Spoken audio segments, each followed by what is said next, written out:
गोली आपने चलाई? हाँ। क्यों? एक बहुत बड़ी चोरी हो गई। क्या? दिल।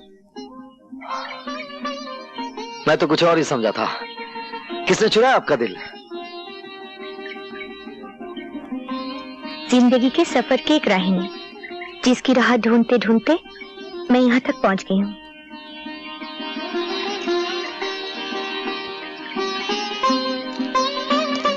क्या देखा आपने उस राही में जो ढूंढते ढूंढते यहाँ तक आ गई? एक दिल देखा जो दूसरों के दुख को समझता है, दो बाजू देखे जो कमजोर इंसान को जुल्म से बचाते हैं। बस। आप तो सिर्फ गोली बंदूक की भाषा समझते हैं, और ये भाषा आपने सीखी कहां से? पहले मैं भी अहिंसा का पुजारी था। डाकुओं ने ऐन शादी के मौके पर मेरी बहन का दहेज लूट लिया।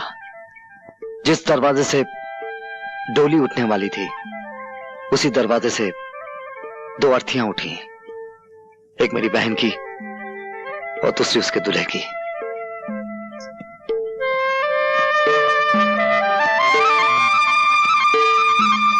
लेकिन तुम जिसका ख्वाब देख रही हो कभी पूरा नहीं हो सकता। हो सकता है। नाजुक धागे की जगह विश्वास की मजबूत डोर बंधी होनी चाहिए। आप सिर्फ एक बार डोर तो थामिए।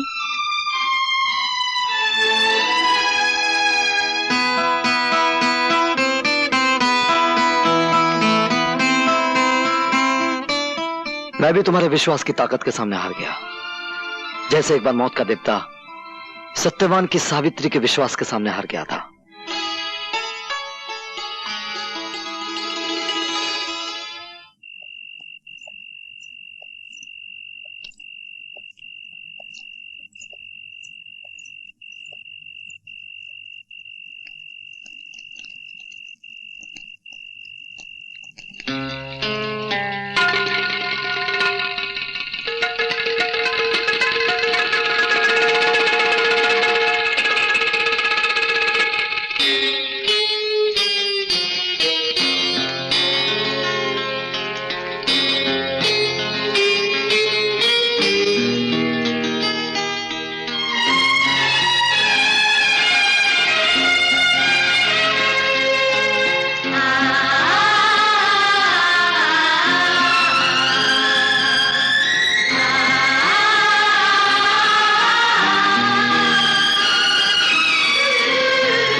सावित्री, हम दोनों के बीच जो कुछ भी हुआ है वो दो शरीरों की मांग नहीं थी, दो आत्माओं का मिलन था। दुर्गा मां हमारी शादी की गवाह है। मैं इसी वक्त तुम्हारे पिताजी के पास जाकर हमेशा के लिए उनसे तुम्हारा हाथ मांग लूंगा। तो मैं क्या समझूं, आपकी तरफ से शादी की बात पक्की हुई? क्या आपको मेरे वचन पे विश्वास नहीं? आपके वचन पे मुझे पूरा यकीन है, पर अपनी जिंदगी का भरोसा नहीं। उम्र को जब बुढ़ापे का दीमक लग जाता है तो इंसान को हर सांस आखिरी सांस मालूम होती है। मैं चाहता हूं आखिरी सांस लेने से पहले अपने हाथों से यह शुभ कार्य कर दूं। सावित्री को आपके घर पहुंचा दूं और खुद अपने घर चला जाऊं। जाने की इतनी जल्दी क्या है आपको? अभी तो आपको सावित्री के बेटे को गोद में खिलाना है। नाना के गोद में नहीं, दादी की गोद में खेलना है। मुंह मीठा कीजिए आने वाली खुशियों की खुशी में।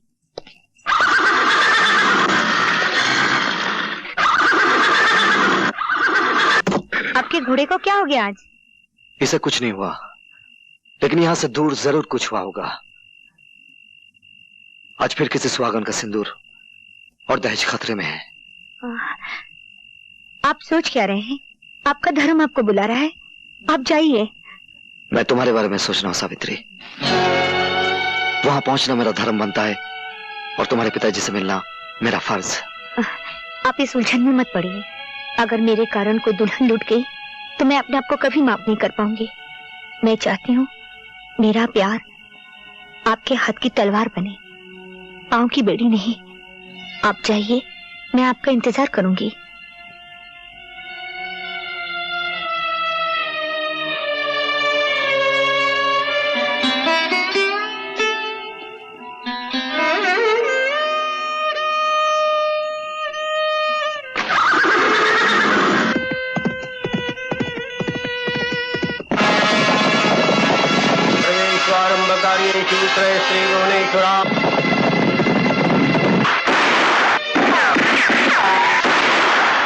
शर्मो, और तुम लोग खाली हाथ चले आए।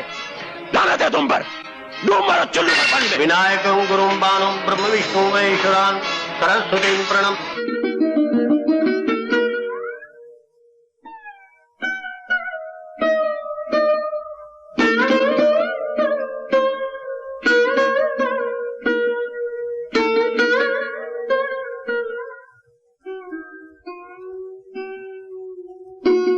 महीने बीत गए, उनका कुछ पता नहीं। मैं मां बनने वाली हूँ।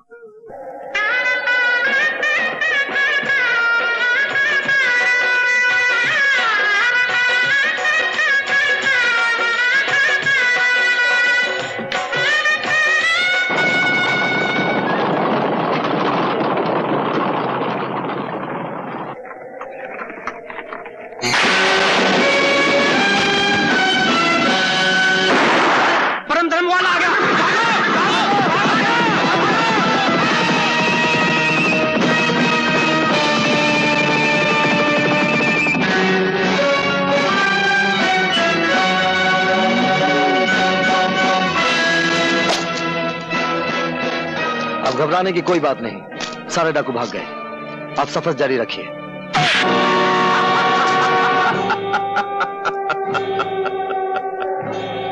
हाँ, लेकिन अब तुम्हारी जिंदगी का सफर खत्म हो चुका है। तुमने कई बाजियों में मुझे शिकस्त दी। मैंने जिस तरफ हाथ बढ़ाया तुमने बीच में ही उसे काट दिया। लेकिन अब मैं तुम्हें काटूंगा, सर से पांव तक तुम्हारे इतने टुकड़े करूंगा कि गिनने वाला गिन नहीं सकेगा। अच्छा, तो ये सब झूठ था? बाकी सब झूठ था, लेकिन तुम्हारी मौत सच्ची है। 2 महीने से सोच रहा था कि ये परम धर्म वाला है कौन और इसे खत्म कैसे किया जाए, लेकिन बाद में समझ में आया कि एक झूठी बारात बनाई जाए जिसमें घोड़े पर बैठा हो दूल्हे की जगह यमराज और डोली में हो खूबसूरत सी तुम्हारी मौत।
विजय की अचानक और बेवक्त मौत ने सावित्री की जिंदगी को वीरानियों से भर दिया। ठाकुर साहब के अरमानों पर बिजली टूट पड़ी जब उन्हें यह पता चला कि उनकी बेटी बिन ब्याही मां बनने वाली है, जिसे दुनिया वाले पाप समझेंगे और सावित्री एक शूरवीर की निशानी। अपनी इकलौती बेटी का जीवन बचाने के लिए ठाकुर साहब ने एक झूठ का सहारा दिया और सावित्री से कहा कि उसने विजय के बच्चे को जन्म तो दिया, लेकिन बच्चा मरा हुआ था। ठाकुर साहब ने सावित्री को समझाया कि औरत को जिंदगी में 3 सहारों की जरूरत होती है, बचपन में पिता की, जवानी में पति की और फिर पुत्र की। ठाकुर साहब की इस जिद के सामने सावित्री की एक न चली और सावित्री ने अपने अतीत की आहुति अग्नि के इन 7 फेरों में दे दी। पिता ने विदाई के समय सावित्री को समझाया कि शादी के बाद उसका सब कुछ उसका पति और उसका घर है। इधर सावित्री ने ठाकुर प्रेम सिंह के पुत्र को जन्म दिया। बेजुबान फरिश्ता बहादुर अपने मालिक विजय को नहीं भूल पाया और उसकी निशानी रवि पर अपनी वफादारी न्यौछावर करने लगा। डॉक्टर साहब ने उस बच्चे को अपने बच्चे की तरह पालने का वादा किया।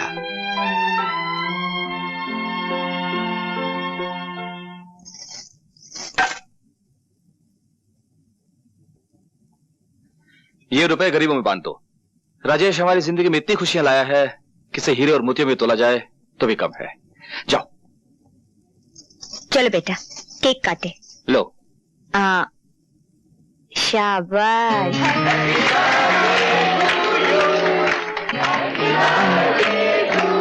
ये लो।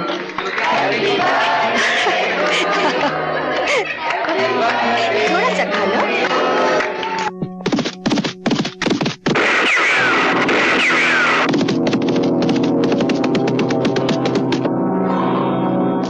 खबरदार, कोई अपनी जगह से हिलना नहीं।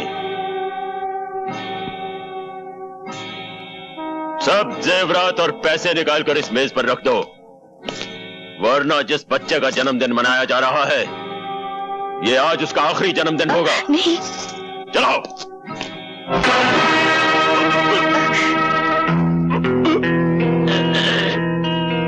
खबरदार जो किसी ने बंदूक उठाने की कोशिश की।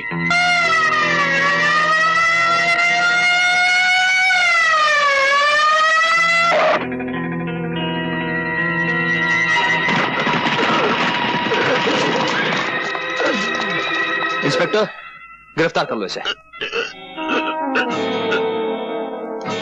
तुमने मेरी एक आंख फोड़ी है ठाकुर। तुम्हें अपनी दोनों आंखों के साथ जान से भी हाथ धोना पड़ेगा। मैं तुम्हें नहीं छोड़ूंगा ठाकुर, मैं तुम्हें नहीं छोड़ूंगा ठाकुर, मैं तुम्हें नहीं छोड़ूंगा।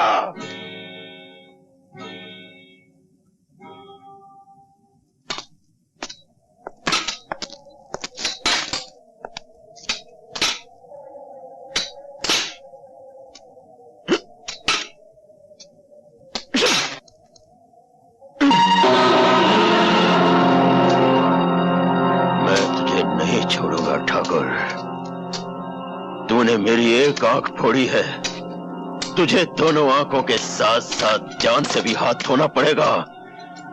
नहीं छोड़ूंगा ठाकुर, नहीं छोड़ूंगा, नहीं छोड़ूंगा। ये क्या, मंदिर नहीं जाना?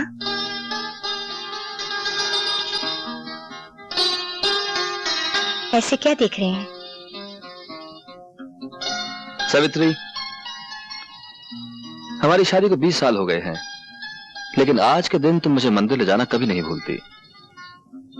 जिनकी वजह से मेरा ये सब कुछ है, उनको मैं कैसे भूल सकती हूँ? अब देर ना करें, चलिए। चलो।